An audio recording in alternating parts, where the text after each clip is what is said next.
Welcome my dear rockers. दोस्तों, आज हम आपके लिए एक क्राइम ड्रामा मिस्ट्री मूवी लेकर आए हैं जो कि एक सच्ची घटना पर आधारित है। साल 2008 में हांगकांग में एक 16 साल की लड़की की लाश मिली जिसके कई टुकड़े किए गए थे। हालांकि मूवी की क्लाइमेक्स में इससे भी ज्यादा ब्रूटल तरीके से खून को करते हुए दिखाया गया है, तो कमजोर दिल वालों से एक ही रिक्वेस्ट है कि इससे दूर रहें। बाकी अगर आपको चैनल अच्छा लगा तो लाइक और सब्सक्राइब जरूर कर देना। चलिए शुरू करते हैं। मूवी की शुरुआत में हम जैमी नाम की एक लड़की को देखते हैं जो कि चाइना के एक छोटे से शहर डांगयान में रहती है। लेकिन फिर कुछ दिनों के बाद वो अपनी माँ और बहन के पास हांगकांग शिफ्ट हो जाती है। एक दिन जैमी अपनी माँ हनाको और बहन सकुरा के साथ बैठकर खाना खा रही होती है। तब सकुरा हनाको से बताती है, माँ, जैमी एक मॉडल बनना चाहती है। वो इतना कहती है कि हनाको उस पर गुस्सा करने लग जाती है। जैमी भी गुस्से में अपने कमरे में जाकर एक मॉडल की फोटो दीवार पर लगाकर कुछ लिख देती है। यहाँ जैमी ने अब स्कूल जाना शुरू कर दिया होता है। जब एक दिन वो स्कूल में होती है तो उसके बगल में बैठी एक लड़की जैमी से पेपर कटर छीनकर अपने हाथ को काट लेती है। तभी जैमी की टीचर वहां पर आती है और वो उस लड़की के हाथ से खून निकलता देख जैमी को ही डांटने लग जाती है। कहती है, तुमने इसको रोका क्यों नहीं? जैमी डांटने लग जाती है कि मैडम, मुझे डांटने के बजाय आपको इसका खून रोकना चाहिए, नहीं तो ये मर जाएगी। अब दोस्तों, उस लड़की की क्या प्रॉब्लम रही होगी जो उसने ऐसा किया? खैर, फिलहाल तो ये नहीं दिखाया जाता। फिलहाल तो जैमी टीचर की डांट से दुखी होकर स्कूल के चर्च में बैठी होती है। तब उसकी एक टीचर उससे बात करने आती है और पूछती है, बेटा सच बताओ, तुमने टीचर को उस लड़की के बारे में क्यों नहीं बताया? जमी जवाब देती है कि मैं डर गई थी और मुझे लगता है सभी टीचर्स पता नहीं मुझसे क्यों नफरत करती हैं। हांगकांग में रहते हुए जमी को अब 1 साल हो चुका था और ये साल था 2009। आगे कहानी 2010 में शिफ्ट होती है जहां हम ऑफिसर चैंग को देखते हैं जो कि एक वैन से कहीं जा रहा होता है। दरअसल किसी अपार्टमेंट के कमरे में बहुत सारा खून मिला है, इसीलिए चैंग वहां अपने असिस्टेंट सैम के साथ जाता है। उस कमरे में इन्हें किसी लड़की की इयररिंग, सैंडल और 2 लोगों की फोटोज मिलते हैं। साथ ही एक ओल्ड लेडी की फोटो भी वहां पर होती है। सैम चैंग से बताता है कि यहाँ पर एक जॉन नाम का लड़का रहा करता था जो कि कल एक लड़की के साथ यहाँ आया भी था और कल रात से जॉन भी गायब है। इस घटना के बारे में पुलिस को उसी अपार्टमेंट में रह रही एक बुजुर्ग महिला ने खबर दी थी। पूछने पर वो बताती है कि हाँ, पिछली रात मुझे इस कमरे से जोर जोर से कुछ काटने की आवाज आ रही थी। तब मैं इस कमरे के पास आई और बाहर से जॉन को आवाज देने लगी, लेकिन अंदर से किसी ने कुछ नहीं कहा और कुछ देर के बाद दरवाजे के नीचे से इस महिला का खून बाहर आते हुए दिखा मुझे। मैं काफी ज्यादा घबरा गई थी और मैं वापस अपने कमरे में चली गई। इसी के साथ प्रेजेंट में जॉन को दिखाया जाता है जो कि डिलीवरी वैन ड्राइवर है और वो कुछ सामान डिलीवर करने के बाद एक जगह पर खड़ा हो जाता है। तब हमें न्यूज के जरिए बताया जाता है कि पुलिस को एक अपार्टमेंट में काफी सारा खून मिला है जो कि 16 साल की लड़की का है। पुलिस उस लड़की की बॉडी और जॉन की तलाश कर रही है क्योंकि ये खून जॉन ने किया है, ऐसा न्यूज में बता रहे होते हैं। यहाँ से सीन अब चैंग की सीनियर ऑफिसर मे पर जाता है जो कि चैंग से इस केस की सारी डिटेल्स पूछती है। तो चैंग बताना शुरू करता है कि जिस लड़की की मौत हुई है उसका नाम चैमी था। पहले वो चाइना के डोंगयान शहर में रहती थी और हाल ही में 1 साल पहले वो यहाँ हांगकांग में शिफ्ट हुई है। असल में उसकी माँ ने जैमी के पिता से 7 साल पहले डाइवोर्स ले लिया था और वो हांगकांग आ गई थी। वीजा में कुछ प्रॉब्लम होने की वजह से जैमी को वेट करना पड़ा और जब वीजा क्लियर हुआ तो जैमी हांगकांग आ गई और अपनी माँ और बहन के साथ रहने लगी। एक और बात है, जैमी एक मॉडल बनना चाहती थी, लेकिन फिर कुछ ऐसा हुआ कि वो कॉल गर्ल बन गई। उसका खून उसके ही एक क्लाइंट ने किया है। उसने जैमी के सभी इनर पार्ट्स निकालकर उन्हें फ्लश कर दिया। चेहरे की स्किन को भी खींच कर निकाला ताकि उसका सर मिले तो चेहरे की पहचान ना हो सके। साथ ही उसने हड्डियों को भी अलग अलग करके बेच दिया। और जेमी का खून किसी और ने नहीं बल्कि जॉन ने किया है जो कि एक डिलीवरी वैन ड्राइवर है। और मुझे लगता है कि उस रात जॉन ने कोई ड्रग्स ली होगी, तभी उसने जेमी का खून करके ये सारी चीजें की उसकी बॉडी के साथ। अब चैंग एक ऑफिसर के साथ हनाको से पूछताछ करने के लिए जाती है जो कि ये मानने को तो तैयार ही नहीं होती कि उसकी बेटी मर चुकी है। वो कहती है कि जेमी बिल्कुल अपने बाप की तरह थी। उसका हाइट ज्यादा नहीं था पर फिर भी वो मॉडल बनना चाहती थी। इस तरह उसका बाप भी बदसूरत था। जेमी मरी नहीं बल्कि वो अपने किसी बॉयफ्रेंड के साथ भाग गई है। दरअसल अभी तक जैमी की लाश नहीं मिली होती है, इसलिए वो ये सब कह रही होती है। बाकी तो वैसे उन्हें भी पता है कि उनकी बेटी इस दुनिया में है नहीं। जब उन्हें चैंग संभालता है तब जाकर वो इस सच को स्वीकार करती हैं और फूट फूट कर रोने भी लग जाती हैं। कहानी 2009 में जाती है जहां हम हनाको को देखते हैं जो कि एक बार रेस्टोरेंट में सिंगर है। वो जब घर आती है तो वहां पर जेमी और सकुरा टीवी देख रहे होते हैं। हनाको जेमी से कहती है कि तुम्हें याद है तुम्हारे बर्थडे पर जो इयररिंग मेरी दोस्त ने तुम्हें दी थी, एक काम करो उसे वापस कर दो। वो उसकी बेटी के थे और बदले में उन्होंने ठीक वैसी इयररिंग दी है। इस पर जैमी उन्हें इयररिंग उतार कर दे देती है और उस इयररिंग को डस्टबिन में फेंक देती है। अब ये देखकर हनाको उसको जोर का थप्पड़ भी मारती है। दरअसल ये इयररिंग उसकी दोस्त ने ही हनाको से वापस मांगी थी और यही इयररिंग क्राइम स्पॉट से पुलिस को भी मिली। सीन प्रेजेंट में आता है जहां पर जॉन खुद ही पुलिस स्टेशन में आकर सरेंडर कर देता है। वो बताता है कि मैंने ही जैमी को मारा है। अब चैंग उससे कहता है कि तुम जो बोल रहे हो उससे तुम्हें उम्र कैद हो सकती है, तुम्हें पता है ना? जॉन भी कहता है कि मैंने जो किया मैं वही बता रहा हूँ। पर चैंग को उस पर विश्वास नहीं होता कि इतनी आसानी से ये सरेंडर कैसे कर रहा है। फिलहाल चैंग सैम के साथ जॉन के दोस्त टायलर को पकड़ने के लिए जाता है। जिसे ये एहसास हो जाता है कि चैंग पुलिस वाला है, इसलिए टायलर वहां से भाग जाता है और फिर किसी तरह चैंग उसे पकड़ ही लेता है। पुलिस स्टेशन में टायलर से पूछताछ करने के लिए सैम आता है। उन दोनों में लड़ाई भी हो जाती है और टायलर सैम को अच्छे से धो भी देता है। फिर ये देखकर टायलर से पूछताछ करने के लिए खुद चैंग जाता है, जो टायलर से कहता है तुम खुद बताओगे या मैं अपना तरीका इस्तेमाल करूं। इस पर टायलर बताना शुरू करता है और सीन जाता है फ्लैशबैक में, जहां टायलर जॉन को उसकी मां की फोटो दिखाते हुए चिढ़ा रहा था। उसी दौरान जॉन काफी ज्यादा गुस्सा हो गया, लेकिन शायद टायलर उसका इकलौता दोस्त था, इसलिए जॉन उसे कुछ नहीं बोला। अब चैंग टायलर से जॉन के परिवार और उसकी गर्लफ्रेंड के बारे में पूछता है। टायलर बताता है कि जॉन की माँ उसके बचपन में ही मर गई थी, बाकी अपने पिता से वो बात तक नहीं करता था। रही बात गर्लफ्रेंड की, तो उसकी कोई गर्लफ्रेंड नहीं थी। इस पर चैंग टायलर को एक लड़की की फोटो दिखाते हुए ये पूछता है, तो फिर ये कौन है? और दोस्तों, ये फोटो चैंग को जॉन के कमरे से मिली थी। टायलर बताता है कि जॉन की गर्लफ्रेंड नहीं है ये लड़की, इसका नाम तो लिली है। हमें फ्लैशबैक के जरिए दिखाया जाता है कि जब जॉन लिली का सामान लोड कर रहा था, तब एक पुलिस वाले ने उसके साथ फ्लर्ट करने की कोशिश की, मगर लिली ने उसे कोई भाव नहीं दिया। जॉन ने उसके जाने के बाद हिम्मत करके लिली से उसका नंबर मांगा, तो लिली ने बताया कि जिस नंबर से मैंने अभी तुम्हें फोन करके बुलाया वो मेरा ही नंबर है। फिर अगले सीन में हम लिली और जॉन को जॉन के रूम में देखते हैं, जहां पर टायलर आ जाता है। और जब लिली वॉशरूम में थी, तब टायलर ने अंदर झांकने की कोशिश की थी। ये देखकर जॉन को गुस्सा आ गया और फिर उसने टायलर को अच्छे से धो दिया। हालांकि लिली बाहर निकलकर उसे रोकती है और वहां से चली जाती है। टायलर को यहाँ पर ये बात बिल्कुल पसंद नहीं आती कि उसके दोस्त ने एक लड़की के सामने उसे मार दिया। वापस पूछताछ के समय में आ जाओ। चैंग का अगला सवाल ये होता है कि आखिर जब जॉन ने जेमी का खून किया, उस दौरान उसने तुम्हें कॉल क्यों किया?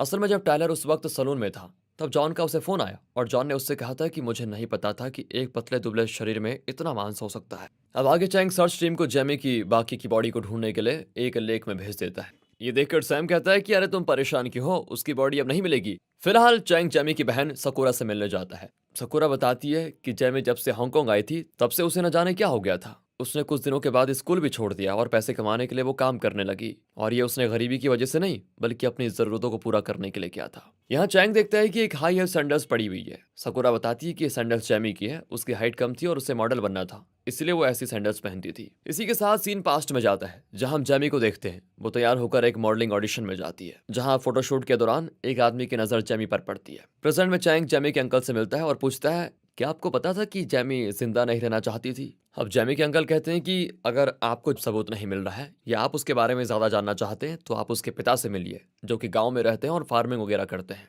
अब दिखाया जाता है कि जब भी फुटबॉल में मैनचेस्टर की टीम जीतती थी, तो जेमी अपने पिता को इस बारे में फोन करके बताती थी। दोनों एक दूसरे को काफी प्यार करते थे, लेकिन जेमी को पैसे कमाने थे। आगे दिखाया जाता है कि जेमी को जिस आदमी ने फोटोशूट के दौरान देखा था, उसने जेमी को नौकरी दे दी है। जेमी आवाज लगाकर रास्ते में गुजर रही लड़कियों से मॉडलिंग का फॉर्म भरवा रही होती है, पर तभी अचानक से उसकी सैंडल्स की हील टूट जाती है और इस पर उसका बॉस उसको फटकार भी लगाता है। तो जेमी धूप में नंगे पैर ये काम करने लग जाती है। यहाँ एक लड़की जेमी से कहती है कि तुम भी तो खूबसूरत हो, तुम मॉडलिंग क्यों नहीं कर रही? जेमी उदास होकर बताती है कि मेरी हाइट ज्यादा नहीं है ना, इसलिए मुझे असिस्टेंट के तौर पर एक मॉडलिंग कंपनी ने काम दिया है, बस इतना ही काफी है। फिर काफी सारे फॉर्म भरने के बाद जेमी अपनी बॉस को दे देती है, जो कि इतने फॉर्म्स को देखकर बड़ा खुश होता है। वो जेमी को ट्रीट के साथ थोड़े पैसे दे देता है, क्योंकि उसने सिर्फ 2 घंटे ही काम किया था। जेमी उससे कहती है कि मैं और काम कर सकती हूँ, पर वो कहता है कि मेरे पास तो रोज इतना ही काम रहता है।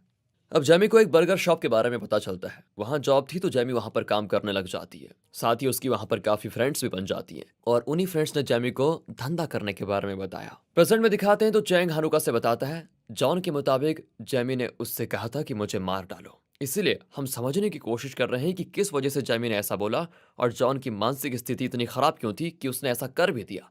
फ्लैशबैक में हम देख पाते हैं कि जेमी अब एक कॉल गर्ल बन गई है। वो एक आदमी से इंटीमेट होने के बाद एक ज्वेलरी शॉप पर जाती है और ठीक वैसे इयररिंग्स खरीदती है जैसी हनाको की दोस्त ने उससे वापस ले ली थी। ये खरीद कर जेमी को काफी खुशी मिलती है। इसके बाद जेमी का अगला क्लाइंट था हैप्पी, जो कि रोड पर जेमी का एक पोस्टर देखता है। उसे देखकर हैप्पी जेमी से इंप्रेस हो जाता है। फिर दोनों एक जगह जाकर इंटीमेट होते हैं और कुछ देर के बाद बातें भी करते हैं। सीन इसी के साथ जॉन पर आता है, जो कि जेमी की बॉडी को बाथरूम में लेकर जा रहा है। प्रेजेंट में ठीक उसी जगह का सीन पुलिस वाले रिक्रिएट करते हैं। यहाँ लाश की जगह एक डमी का इस्तेमाल किया होता है उन्होंने। इसके बाद चैंग मे से कहता है कि जॉन की माँ की मौत एक कार एक्सीडेंट में हुई थी और जॉन के पिता कार चला रहे थे। क्या मुझे उस केस की फाइल मिल सकती है? मे भी कह देती है कि उसका तुम क्या करोगे और तुम्हें जेमी के केस की रिपोर्ट देने में कितना टाइम लगेगा। और चैंग कहता है कि कल सुबह आपको पक्का रिपोर्ट मिल जाएगी। बाद में चैंग जैसे बाहर निकलता है, तो उसे जॉन पकड़ लेता है और उसका मुंह बांधकर उसको मारने के लिए एक जगह पर लेकर जाता है। ओह, दरअसल ये चैंग का सपना था। वो ऑफिस में सो गया था। सुबह में चैंग से रिपोर्ट मांगती है, तो वो कहता है कि रिपोर्ट मेरी डेस्क पर रखी हुई है। में वो रिपोर्ट देखती है तो चैंग ने काफी अच्छा काम किया था। रिपोर्ट को देखकर वो इम्प्रेस भी हो जाती है। फिर वो ये रिपोर्ट रिचल नाम के एक ऑफिसर को देती है ताकि वो इसे समराइज कर दे। रिचल में से बताती है कि जेमी के केस में जो बुजुर्ग महिला वेट्रेस थी उसकी हार्ट अटैक से मौत हो गई है और ये उसकी कैट है। मे कहती है कि ये कैट तुम चैंग को दे दो, वो बेचारा अकेला रहता है इसलिए। रिचल कैट चैंग को दे देती है और साथ ही वो उससे बताती है कि पता चला है लिली एक बुजुर्ग आदमी के साथ रिलेशनशिप में थी, फिर उसे उसी आदमी के बेटे से प्यार हो गया। जिस बात का पता जब उस आदमी को चला तो उसने लिली को छोड़ दिया। इसके बाद वो जॉन से मिली। एक दिन इन दोनों की भी किसी बात पर लेकर लड़ाई हो गई और लिली जॉन को भी छोड़कर चली गई। यहाँ चैंग रिचल को वो वर्ड्स दिखाता है जो जेमी ने अपने घर की दीवार पर लिखे थे। वो कहता है कि इनका क्या मतलब है, मुझे ये पता करना है अब। सीन यहाँ से जाता है फ्लैशबैक में, जहां हम देखते हैं कि एक रात कोई क्लाइंट जेमी को कॉल करके बुला रहा था, लेकिन वो उसे मना कर देती है। बल्कि वो तैयार होकर रात को अपनी बहन से ये कहकर निकल जाती है कि मैं अपने बॉयफ्रेंड के साथ डेट पर जा रही हूँ। वो असल में हैप्पी से मिलने जा रही थी, उसे हैप्पी से प्यार हो गया था। पर आज जब हैप्पी उससे मिलता है तो वो उसका गला पकड़कर उसको एक लड़की के सामने लेकर आता है और उस लड़की से कहता है कि तुम्हें क्या लगता है मैं इस जैसी ये दूसरे आदमियों के साथ सोती है इससे प्यार करूंगा। वो लड़की विश्वास तो नहीं करती पर जेमी हाँ बोल देती है कि हाँ ये सही कह रहा है, हमारे बीच ऐसा कुछ भी नहीं है। दोनों के जाने के बाद जेमी काफी उदास हो जाती है। वो पार्क में जाकर बैठकर सोचने लग जाती है क्योंकि एक बार हैप्पी ने उससे कहा था कि तुम ये काम छोड़ क्यों नहीं देती, और जवाब में जेमी ने बोला था अगर मैं ये नहीं करूंगी तो भूखी मर जाऊंगी। उस समय ये बात सुनकर हैप्पी वहां से चला गया और यही सब सोचकर जेमी दुखी हो रही होती है। तभी वो यहाँ पर एक बच्ची को खेलते हुए देख उससे कहती है आखिर तुम यहाँ रात में क्या कर रही हो, तुम्हें बाहर नहीं होना चाहिए। वो बच्ची भी जवाब देती है तो फिर तुम यहाँ पर क्यों हो, और इस पॉइंट पर दोनों के बीच अच्छी दोस्ती हो जाती है। उस बच्ची की माँ तभी वहां आकर उसको बुलाने लग जाती है। इस पर बच्ची जेमी से कहती है कि दीदी कल भी आप मुझसे मिलोगी ना। जेमी भी हाँ बोल देती है। अब उसके जाने के बाद जेमी को जो क्लाइंट आने के लिए कह रहा था उसको वो कॉल करके कहती कि बताओ कहाँ पर आना है। प्रेजेंट टाइम में जॉन की कोर्ट में पेशी होती है। वो यहाँ बताता है कि मैंने जब जेमी का दम घोटकर उसे मार डाला तो मेरी समझ में नहीं आ रहा था कि क्या करूं। तब मैंने कुछ सोचा और जेमी के गले में एक कट मारा। ऐसा करने से उसकी बॉडी का सारा खून 10-15 मिनट्स में निकल गया। खून निकलने के बाद मैंने उसके गले से लेकर नीचे तक कट मारे। यही वो वक्त था जब मैंने टायलर को कॉल करके कहा था कि ये बॉडी दिखने में पतली लगती है लेकिन मांस काफी ज्यादा है। आगे फिर मैंने जेमी की बॉडी के सारे इंटरनल ऑर्गन्स निकाले और उन्हें फ्लश कर दिया। फिर मैंने उसके सर को चाकू की मदद से बड़ी मुश्किल से अलग किया, फिर उसकी स्किन चीर कर निकाली। बाकी उसके हाथ पांव काफी पतले थे तो उन्हें काटने में ज्यादा दिक्कत नहीं हुई मुझे। उसके शरीर का सारा मांस मैंने काट कर निकाला। फिर बारी आई हड्डियों की, उन्हें मैंने एक एक करके काटना और तोड़ना शुरू किया। सबसे ज्यादा वक्त मुझे उसके बैकबोन काटने में लगा। हालांकि मैंने कई कसाईयों को काम करते देखा था तो उसी की तरह मैंने भी इसको काटा। बाद में मैंने जेमी का सर एक लेक में फेंक दिया जो कि आप लोगों को मिला। यहाँ ये सब सुनकर जेमी की माँ और बहन बहुत रोती हैं। जॉन को होती है उम्र कैद की सजा। इसके बाद चैंग अपनी बेटी से मिलने जाता है। असल में चैंग का उसकी बीवी से डाइवोर्स हो चुका है और उसकी बेटी भी उसकी बीवी के पास ही रहती है। यहाँ चैंग की बेटी उससे जेमी के बारे में पूछती है तो वो पूछता है कि तुम्हें जेमी के बारे में कैसे पता चला। इस पर वो बताती है कि मैंने और मम्मी ने आपको टीवी पर देखा था, वहीं मैंने जेमी का नाम सुना। अब बच्चों को ये सब चीजें नहीं बतानी चाहिए, इसीलिए चैंग बातों को घुमाते हुए अपनी बेटी से कहता है कि तुम्हारी माँ मुझे टीवी पर देख सकती है लेकिन मुझसे मिलने नहीं आ सकती, देखो कैसी है। फिलहाल ये बात तुम उनके बॉयफ्रेंड को मत बताना। इस पर वो कहती है कि नहीं, अब मॉम उनके साथ नहीं रहती। बेटी को उसके घर छोड़ने के बाद चैंग अपनी एक्स वाइफ से मिलता है। उसका हालचाल लेने के बाद कहता है मैंने अभी तक जेमी के पिता को उसके बारे में नहीं बताया है क्योंकि मुझे पता है कि बेटी को खोना क्या होता है। इस केस ने चैंग पर काफी असर डाल दिया था। वो रोने लग जाता है, फिर उसे उसकी एक्स वाइफ संभालती है और चली जाती है। चैंग उसे रोकना चाहता था पर कुछ नहीं कर पाता। आगे वो जॉन से मिलने के लिए जाता है। वो जॉन को कुछ किताब देता है ताकि वो बोर ना हो। इस पर जॉन कहता है कि ये सब करने की जरूरत नहीं है, तुम किस लिए यहाँ पर आए हो ये बताओ। चैंग बताता है कि जब तुम छोटे थे तब तुम अपने परिवार के साथ जब गाड़ी से कहीं जा रहे थे तो वहां पर एक एक्सीडेंट की वजह से तुम्हारी माँ की मौत हो गई। जाहिर है इसका सदमा तुम्हारे दिमाग में पड़ना ही था।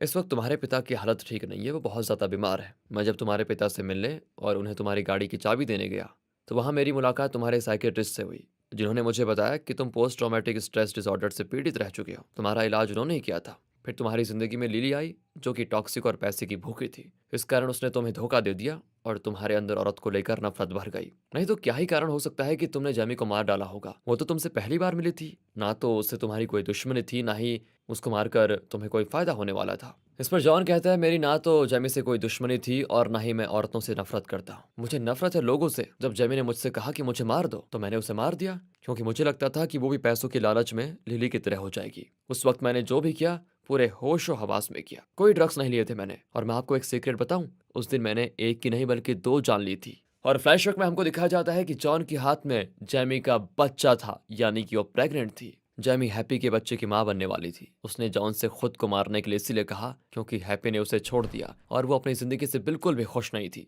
हमें दिखाया जाता है कि जॉन से जैमी की मुलाकात ऑनलाइन हुई। दोनों के बीच चैट हुई। हालांकि उस रात वो पहली बार जॉन से मिली थी। दोनों ही एक दूसरे के बारे में सब जानते थे। उन्होंने वो एक दूसरे से बातें शेयर भी की। यहाँ जैमी ने ही जॉन से खुद को मारने के लिए कहा और जॉन ने थोड़ा सोचने के बाद उसे तुरंत मार दिया। देखा जाए तो दोनों ही दिमागी रूप से बिल्कुल सही थे। सीन शिफ्ट होता है 2012 की तरफ, जहां चैंग जैमी के घर जाता है। वो देखता है कि साकुरा का अब एक बच्चा है। साकुरा का एक बॉयफ्रेंड था, ये बच्चा उसी का है, पर उसने अब साकुरा को छोड़ दिया है और वो इसे अकेले पाल रही है। फिर चैंग के पूछने पर हनाको बताती है, मैंने जब जैमी के बारे में उसके पिता को बताया तो वो बहुत ज्यादा दुखी थे। बात खत्म होने के बाद चैंग जैमी के कमरे में उसी मॉडल पोस्टर को देखता है जिसके पास उसने कुछ लिखा हुआ था, जिसका मतलब था कि एक ऐसा कमरा जिसमें से हमेशा खूबसूरत नज़ारा दिखता हो। इस मॉडल के रूप में जैमी हमेशा खुद को इमेजिन करती थी। उसकी कुछ यादों को दिखाया जाता है, साथ ही उस बच्ची को दिखाया जाता है जो कि अगले दिन जैमी का इंतजार कर रही थी, वही छोटी बच्ची जो उसको पार्क में मिली थी। पर जैमी तो अपना वादा निभा नहीं पाई क्योंकि जैमी इस दुनिया में है ही नहीं। इसके बाद आखिर सीन में हम चैंग को उसके घर में देखते हैं, जो कि अब अकेला नहीं बल्कि उसके साथ वो कैट भी है जो उसे रेचल ने मे के कहने पर दी थी। इसी के साथ ये मूवी यहाँ पर खत्म हो जाती है दोस्तों।